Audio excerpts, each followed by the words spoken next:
Welcome to Haters TV down here at Arsenal's Emirates Stadium. We're going to take a look back at Arsenal's season so far as we're in this sort of football lockdown period at the moment.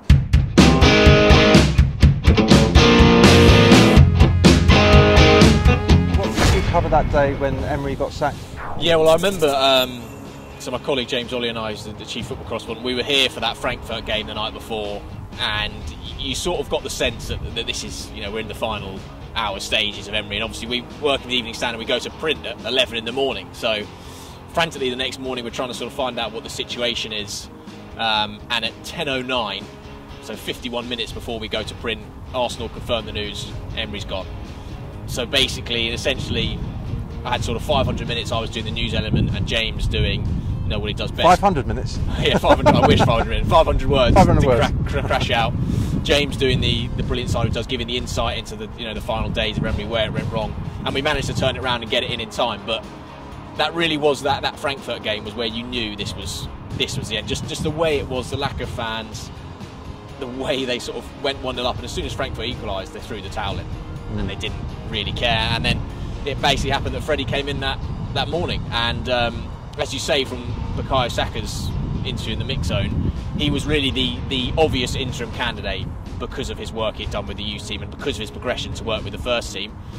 But we didn't really get much Freddie, did we? I think. No, I mean, that Norwich game, you'll know, when he first came in, there was a bit of signs of life, but it wasn't really the new manager bounce you normally get. No, the only one I really remember, and there was a sort of an uplift, I think, in terms of sort of just sense of positivity with Freddie, because there's just such a warmth towards him, and he's a sort of more of an upbeat person, and his communication skills, perhaps more importantly, were much better than Emery's. And I remember a very positive time during his very brief reign was the away match at West Ham, which I think was the first away win in 5 seasons for Arsenal, something ridiculous. And that was, you know, Freddie had such a smile in his face. I remember in the press conference afterwards, he was really upbeat, but he wasn't getting carried away. We can have a little look at what he said after that game and the things he wanted to change. And people were still arguing about whether Mesut Ozil should be in or out. I think he might have dropped him for that game.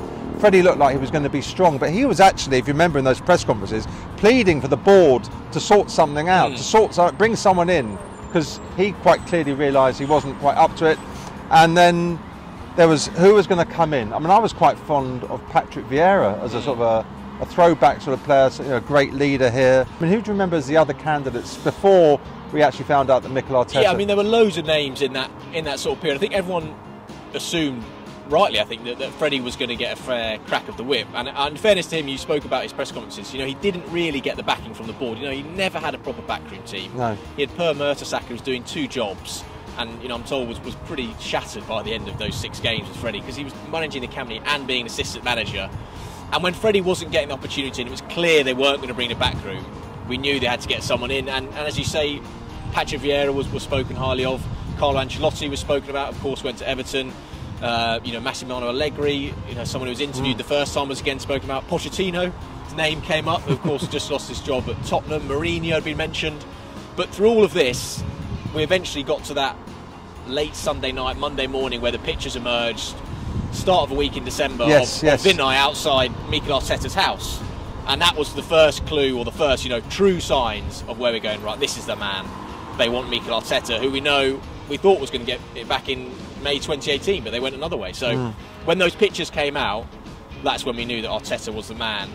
And you'll know from when he was here as a player, he was, you know, a statesman-like person, and an obvious choice to some fans, and clearly an obvious choice for the board. I was, you know, I must admit, I was sort of slightly sceptical. He'd never been a manager before, and I remember coming here for his, what we call an unveiling press conference, which we can take a quick look, I'm sure, during this this programme here, as we reflect on how the Arsenal season so far, about how he handled it that first day. And I was so impressed. And if you remember, Simon, we went up to the boardroom with Raul and Arteta to have quite an intimate chat, and it was quite... To be the manager of this football club. I've been preparing for a few years for this challenge to come.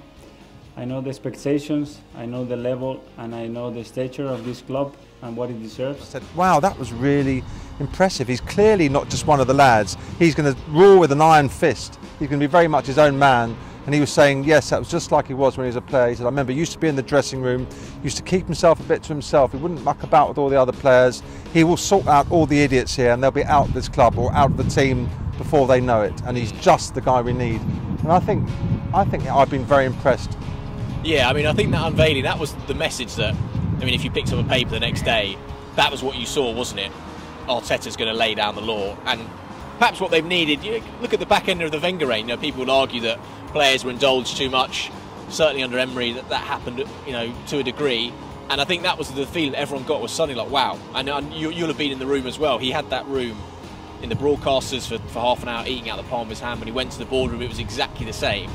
And as much as, you know, fans will say, oh, I don't care what he's like in the press conference and the media.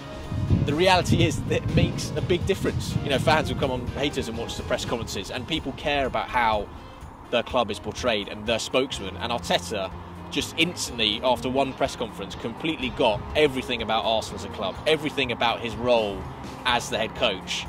And you sort of thought, okay, right, now I know what the club's plan is. You could see that it was probably going to take some time, and it still is going to take some time. But Arteta laid out in 30 minutes exactly what he wanted to do during his 3.5 years, and hopefully more at the club. And Emery, let's be honest, couldn't really do that in 18 months. So my job is to convince everybody this is how we're going to live. And if you are going to be part of this organization, it has to be in these terms and in this way. And after that, we can talk about other things. And obviously now we need immediate impact, we need to start winning games, we need to start to raise the level of confidence of the players.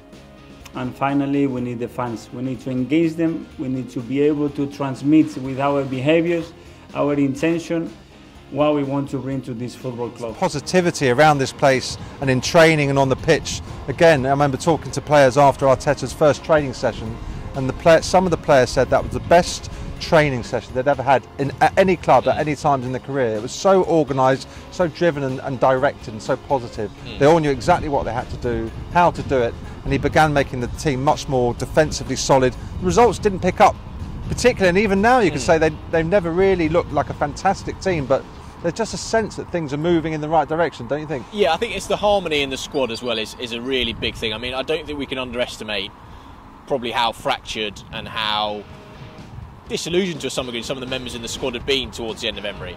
I mean, we obviously all know about the Granit Xhaka incident here at the stadium in the back end of October, and that fallout with the fans. And I think anyone who was here for that game or in the weeks after just assumed he's done. I'm amazed he's still playing for the team, yeah. And that is credit to Arteta, that. I mean, Xhaka's spoken about it since, and he admitted, he thought his career was over. And the way that Arteta has sort of managed his integration back into the team to the extent where it sort of went unnoticed for a bit. I mean, there was even a game at Crystal Palace, Selhurst Park, which you might remember, where for the last sort of 10, 12 minutes, Xhaka was wearing the armband. And, and it wasn't even noticed. It was that level of how well Arteta has brought him back in. And for me, Xhaka is probably the symbol and the best personification of what Arteta has done. He's managed to bring everyone together, those who are completely distant Özil, Mesut Ozil, Mustafi again, another one who's been playing in the team. Everyone has been given a clean slate. And they've either taken it, like Mustafi has, like Xhaka has, or they haven't, as some of the players, Ainsley Maitland-Niles, we heard him talk about that, haven't taken it. But that's what Arteta done. He said, look, right, absolute clean slate, doesn't matter what's happened before, day one, you can get your future back here. And in credit, it's worked. Yeah, and he said, as you remember, he said to us here on day one, you either do it my way or you can go somewhere else and play for someone else. He's just got no time for anyone who's not committed to playing for this club. It's a bit like, when you speak to the Arsenal legends like Ian Wright and Lee Dixon and Alan Smith, they talk about that pride of wearing the badge and representing the club. I know it sounds a bit old-fashioned now, but that is what I think is the Arsenal way, and that's what Arteta is like. But of course, we just say it's not all been up, but going out to Olympiacos in the Europa League suddenly felt like a real sort of throwback, flashback to how bad things really have been in the latter days of Arsene and in Unai Emery as well. I mean, that was a real blow, wasn't it, don't you think? Yeah, I mean, that was perhaps a reminder that there's still a lot of work to do, and a reminder that old habits die hard, because as much as under Arteta, we spoke about the defensive solidity, which I think took a few people by surprise. I think they assumed, as a disciple of Guardiola, he was going to come here and start playing teams off the park. But in reality, he did probably what most good coaches do and think, look, what's the easiest thing to sort? My defence. I can do that before anything else. I can drill them. But against Olympiacos, individual errors, not seeing a game out, not punishing teams, taking chances. And it was very much like an Emery tribute band, and it was a night where you were like, tribute band, yeah. You sort of remembered, okay, there's a lot of work to do here. But didn't have any greatest hits though, did he? No, he didn't have any greatest hits, and it's not an album you'd buy again. But the thing was, after that Olympiacos game, you suddenly thought, right, A, how is he going to respond to this? And B, how are the team going to respond to it? And in fairness to them, they bounced back, clean sheet, Portsmouth, FA Cup, won the game, clean sheet, West Ham, won the game. So straight away, the players did respond, and in fairness, that was always going to be the testament to Arteta and this team, whether how they responded to a night like that, whether it carried on a downward spiral. But straight away, they learned from the lesson. So I think that's a reminder of what's still to be done, and a reminder of how there's some pretty deep-rooted problems in this team. Remember, while you're watching this video here on Haters TV, remember to like, share and subscribe. Press the button. That's the way we can keep making some more great videos like this, so we can keep bringing you all the news and views from behind the scenes in football around the world.